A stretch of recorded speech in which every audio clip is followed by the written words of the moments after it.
again with the curse words, like, fuck you, bitch, you stupid whore, you're worthless, you're a slut. And it was literally just because I'm not doing what they want anymore. I'm not having sex on camera, and they think that there's no life for me after that. And it has continued, and I even had buttons made called my 20%, and it was the 20% of people that were nice to me.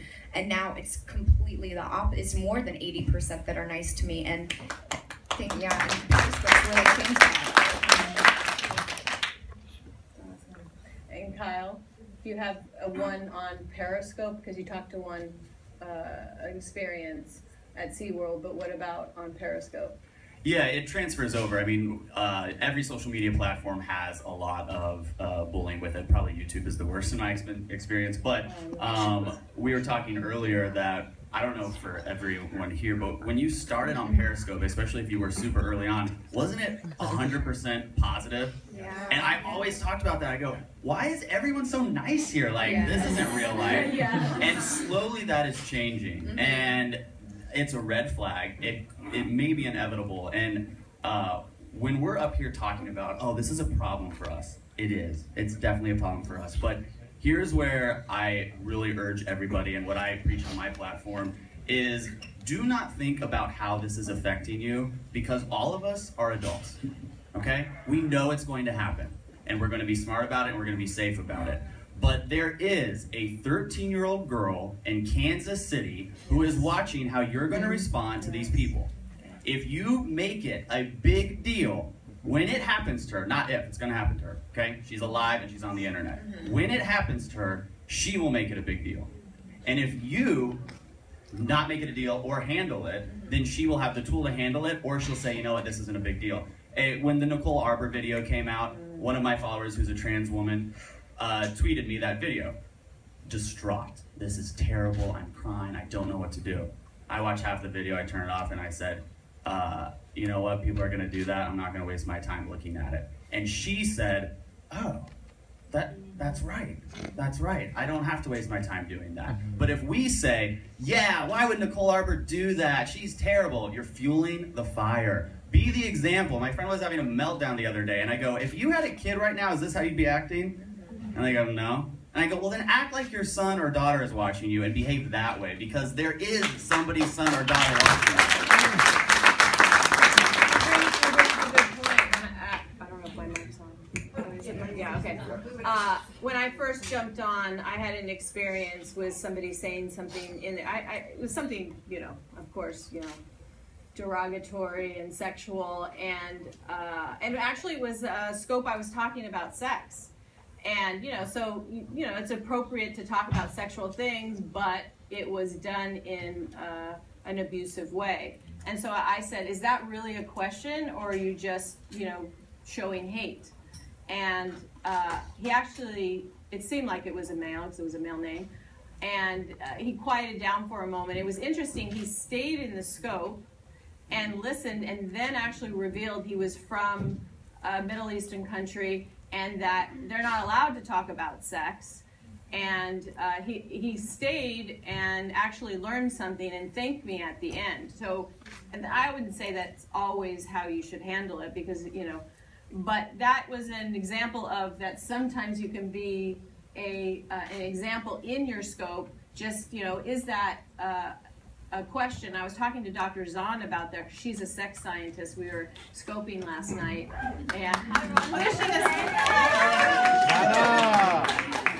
she handled it like that as well. Somebody asked us a question, and she directed it right at the person, and the person just, you know, was quiet. So especially when we're scoping on those type of topics, you know, sometimes we address it in that way. So again, but you know, we definitely have to be an example in our scopes to set boundaries. I know you talk about setting your rules. You want to talk about that, the rules you set? You know, when we all have like names for our families, and if you've been in one of my scopes, you'll see all the paramins blocking every single troll. And I have actually, and this is a trick that I tried, I didn't do as much now, but I get the viewers to write back to them, and you find that 50% of them stop. and they're like, oh my god, they noticed me. And I've stopped calling out their name as much because I don't want to give them the recognition. And in the first month I was like calling out everyone's name, and then I learned, I got wiser, and I thought, no, don't give them airtime. But I do get them to write back to them. And what happens is I literally saw that 50% of the trolls disappeared because they felt humanized. Not just by you, but the whole tribe. The whole tribe. And I think, for me, trolls are part and parcel of Periscope. I've got used to it. It still annoys me. Why should I have to waste like 20% of my time doing this? And I think as Periscope, as a product, as a social media platform develops, and I'm so excited for the developments that are going to come through. I think blocking and that entire hoo-ha is going to be, a lot easier for us. The experience between men and women are different. I did a HuffPost interview, and Grant Cardone was sitting next to me. I don't know if any of you saw that. And I said, oh, I've been called the C word. And he was like, I've been called the G word. And I was like, what's the G word? He was like, people call me greedy, And I was like, oh, that's so terrible that they call you greedy. And so here is a man who is very funny. So imagine this, right? He's comparing someone calling me the C word to him being called greedy. Now, he won't mind me mentioning his name because it's obviously more airtime for him. And we like each other, by the way. He's a very funny guy, and he's a guy's guy, and he is who he is, and I like him, right? But imagine, as a woman, having to hear that I'm called greedy, And I thought, being called gay, whether you are gay or not, I get that. But greedy versus the C word? No, but I wouldn't even call gay and the C word. Like, that's, in my opinion, the worst thing ever. And to your point, women clearly have it worse, right? If you're going to argue opposite, I'm going to disagree with you. Women have it worse. They probably always will. But here, the women step up to the plate because they have to. Guys do not step up to the plate because most of the time we don't have to. I probably do more because I'm gay, and that's an issue, obviously, for a lot of people. But guys need to start stepping up to the plate, even though it's not directly affecting them, because the residual of bringing the hate onto Periscope is disgusting. Yes. So when you're in Bree's cast and you're a guy, and they go after Bree, you need to block them, or you need to, I don't want to say go after them, but if, there are huge Periscopers in the room, right? If one of these huge Periscopers said, knock it off, they're going to knock it off. You guys have a ton of power, and don't leave it up to the hot ladies here next to me. Every straight guy up here is like, what are you going to do it? I couldn't build it for Scott. The guys need to just step up their game, right? Yes. But I think what we have about 5 minutes left, Kathy. Only? About 5 minutes. Only 5 minutes? When did it start? Is anyone using this room All right, after? I'll give you 10 minutes. Yes, we've got another panel. Okay, 10 minutes. Okay. Oh, sorry. I had a point. Oh, what was the point? Had a point. What was the point? Did you want to say something? Well, I don't quite know. Can I hit a clock? The point I wanted to... Okay, guys stepping up, please step up. Yes. The one point that I really, really want to get across if I say nothing else today is that I don't think there's enough female broadcasters on Periscope. And I know when I ask my viewers, and I'm sure you know the same, are you scoping, guys? 90% of women are saying, oh my god, I scoped and someone called me fat and someone called me ugly. We make up over half the world's population. We want to be at least half of Periscope, and we're not. So what do we do about that? Open conversation. What do we do about that? My Bree Ops, they do what they call preemptive blocking, and they have over 3,000. Most of them do have over 3,000 people blocked, and they have never even scoped yet. They just said, if I ever do, I have this in the bag and ready to go. But listen to that, if I ever do. Yes. Basically, they're not going to scope. Yeah, but do they know the story of the 80% versus 20% thanks to Periscope? That's the story they need to educate them on. Well, what do you mean 80%, 20%? So she had a 20% fan base that was loyal to her. When she switches to Periscope, she has over 80% like and that element of the idea of the positivity of what's happening. Bullying happens everywhere. The fact that you are now rallying troops of positivity more so than it did before Periscope is the conversation we need to educate everyone on. Therefore, they look at that as empowering. We not as literally another avenue of bullying. No, I get We that. literally talk about it every day. All the time. On my Periscope. It's an everyday thing. But the moment I turn on a scope, it is sex, boobs, open vagina, For the first show few chest. minutes. And literally, it's gotten to the point where I will turn my camera on and be like, guys, I'm going to let the room calm down, and I'll go get a glass of water, go to the restroom, and then come back, and then I have to deal with it a little bit more and block about 50 to 100 people, and then I continue my scope. And that is every single time I scope with hair and makeup. Basically, if I look like a girl, I'm going to get that. Actually, when I've been in there, it doesn't matter what you look like. It's you know Also, what I mean? sometimes I'm sitting there eating Yeah. spaghetti, and they're like, open vagina. I'm like, oh my God, can I finish the bowl first? Right? You know, the funny thing is that, to your point, and it's an excellent point, if someone calls us and they swear at us because of our previous careers or having had that exposure in the media before, we can cope with it. We can. Right. And the reason we make so much noise is for that 18-year-old that once when she's called fat, ugly, whole bitch, she will never Periscope again, and we don't know what's going on in her life at school, at work, at family, at home. That could be the last straw.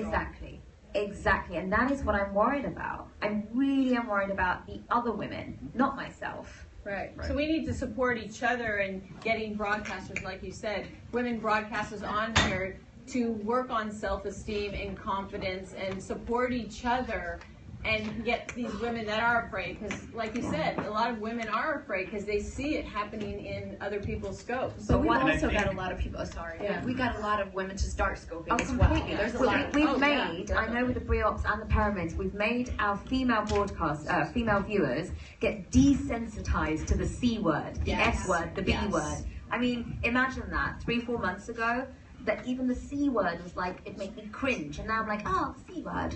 You know? It's just another day. I think Brian makes a good point, and we're all saying like show that positivity. To have specific broadcasts that center around that positivity, I think, is an easy way to start to show your fan base that message. For example, on Thursdays, I do a show called Closet Confessions, where people come into the broadcast and confess something in real life, and these people are confessing to, you know, really terrible things like getting raped or cheating on their husbands. But the purpose of the broadcast is to only give them support, no matter what their confession is. And you have this huge room of people, and because we all know what the point of this is, which is to only be supportive, you have 700 people going, you'll get through it, don't worry. And by starting every one of your broadcasts with a point and making sure some of those is just around positivity, you will attract more of that. I do this, I've caught myself doing this, and if you do this, stop this as a lesson. I get all these nice tweets, right? Kyle, you're great, blah, blah, blah. I favorite them, I reply, thank you. Then someone says, you should kill yourself. And they get the long message. I don't respond to them, but I go look at their profile. Why am I going to discover who you are when you just told me to kill myself? Yeah. Why am I not going to discover who these amazing people are that told me I'm awesome? So put your focus and effort into the amazing people, because they are there. 300 of them showed up to this thing, right? So like, they're all there, and just watch where you're putting that focus. First of all, I need confessions. I have some stuff I want to do that, okay? And then same as you, there was a really bad comment. I almost responded to it on Instagram, and instead I scrolled up and found a positive one, and a girl had written me a whole nice paragraph. And I took a picture of it, and I posted it on Instagram and Twitter, and I said, this is what I'm going to pay attention to. Yes. I like that. Kathy wants me to take 2 questions, and then we need to. I know Lenny had his hand up. It wasn't a question. I just like the idea. What's he gonna say now? Go on then. No. The first time Bree and I ever really talked in the scope was after you guys they did a piece in the BBC about sexual harassment, and I started a scope just basically saying how I enjoyed that piece, and Bree was shown, but she wasn't really interviewed. And Bree ended up coming in, and we ended up having like an hour-long discussion. And it was mixed with a couple people who were like, you know what? Well, because Bree does a certain thing in front of a camera, we're allowed to say that. And I was like, no, you're not. I mean, it doesn't matter if she wore a bikini the entire time. It's like if someone has a bathing suit on, it doesn't mean you can go away. Show me your tits. Right. And then there was a guy who was in there going, well, if she dresses or acts that way, she's asking for it. And I was like, do you realize you just used the term asking for it? What if that was your sister? And he was like, if my sister dressed like that, she'd be asking for it. And I was like, what is wrong? So this is what's happening to society. But what I'm saying is you, as a whole community on Periscope, whether you're male or female, if you make your opinion vocal about it, that is going to help. Like if bigger Periscopers, when they're in the room and someone says that about it, you block them immediately, or you tell them to not speak that way. Like I'm crude in my scope sometimes, and I have a sense of humor, and I'm sarcastic. But if you disrespect a person or a woman or anyone in it, you put your foot down immediately, and it scares them. You're like, don't fucking talk like that. You know what I mean? I got a comment right here. So I talked about power of community yesterday, right? And I love the comments, I love the feedback, but the power of community sucks without actions. So I think Periscope needs to help us. And we have the power because us as a community are what keeps them in business, and they are here, they are listening. So I recommend all of us tweeting at Periscope, making it public, saying we need help reading the hate off of Periscope so that we don't have this problem. Because I want more people. My daughter's 5. I want her to Periscope. And when she's old enough to Periscope, I don't want this to still be a problem. So all of us who have that following, we have the clout right now. Right now, we have the power. They're listening to us. Let's tweet them. Let them know that we need help with this, because cyberbullying exists everywhere. There's plenty of apps and plenty of people that put parameters in place. A PG-13 scope, it blocks all those bad words. But we have to activate. So stop talking about the power of community if you're not going to activate it. Let's do it together and tweet them, all right?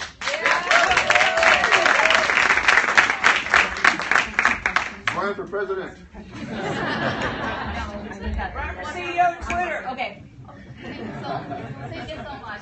One of my clients actually started scoping first time, and she had bad comments like show your book. So my question is just advise how to deal with how to stop scoping second time when you already have first experience really bad. Any advices on that, please? I'll do a quick one. So my advice, and I would say this to my sister if she ever started scoping, I would say perhaps turn the camera onto something else for 1 minute. So what I did when I was very upset, I mean, I don't generally get too upset, but when I get upset, I get upset. Like, I'm not as mad as you. You know? No one is, right? I mean, she is. When it comes to those levels, she's up here. I'm like somewhere in the middle. So, but that's cool. So what I did is I started the scope on black. I just put it on a black wall, and I waited 1 minute, 2 minutes, 3 minutes, and all those open bobs, they were like, well, why would I want to see this? And it was beautiful. It was like silence for 3 minutes. I just wasted my time. But anyway, I would like recommend doing something like that. Take the focus away from yourself for a minute, let them come in, come out, and then start. So we're going to end on that note. Please thank our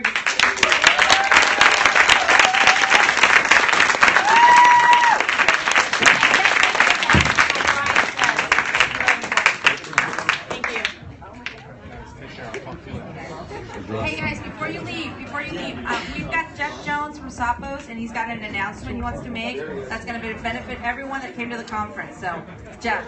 Yeah, Zappos! Zappos! Everyone's getting shoes. First of all, wonderful to meet so many of you this week. When we reached out to come to the summit, I didn't quite know what to expect. We're still kind of new in Periscope and finding our voice at Zappos, and you've all been so welcoming and such a phenomenal community and inspiring. These ladies are inspiring. The keynote we saw yesterday is so much fun. So thank you all for putting on such a wonderful event. And in appreciation of that, at Zappos, what we'd like to do for you all is we're going to give you guys 20% off coupons for your life. Yeah. Yeah, email somebody, they'll give you a thing or whatever. Find me, if you DM us at Twitter, there's like 6 of us on the team, so it may not get seen. What I need you to do is either come to myself or my coworker Kelsey is right there in the purple, or email me at gejones@zappos.com. My name is Jeff with a G. It's gejones@zappos.com, and that goes for anybody here. Pass the word around, come find me, give me your business cards, I'll email you. This has just been such an amazing time, and I want to thank you guys. That's our way of thanking you guys.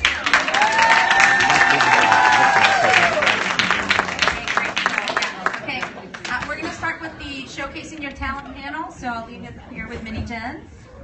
Nice. It's Mini Jen. Let's be real. If you guys Hey Kate, hey Cattleson, hey Nilma, hey Captain Jenny Vinny, thanks for the hearts, thanks for watching. I'm like getting over being, you know, tired. So if you enjoyed that, that was a good panel. Hey. This is my second coffee. So, yeah, thanks for watching. Thanks for the hearts. I hope you enjoyed it. If you're not following me already. Awesome. And I've been scoping. I'll continue to scope the summit, and I've been scoping daily. Hey, Cat Teller. These scopes are my typical scope. So, whoa, close up. No problem. You can watch replay. So, everybody wants. Yeah, like we're so grateful. Check them out. Scopeville. Scopeville. Eating toddy with a ham and steak. I plan on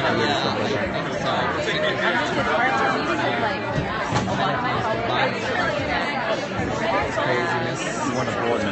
Yeah, I'm trying to more English, but then a lot of my stuff is on Thanks for the hearts, thanks for the comments. And I'm like, alright, I'll see you soon. Maybe next time. I'm having trouble. Stay with me.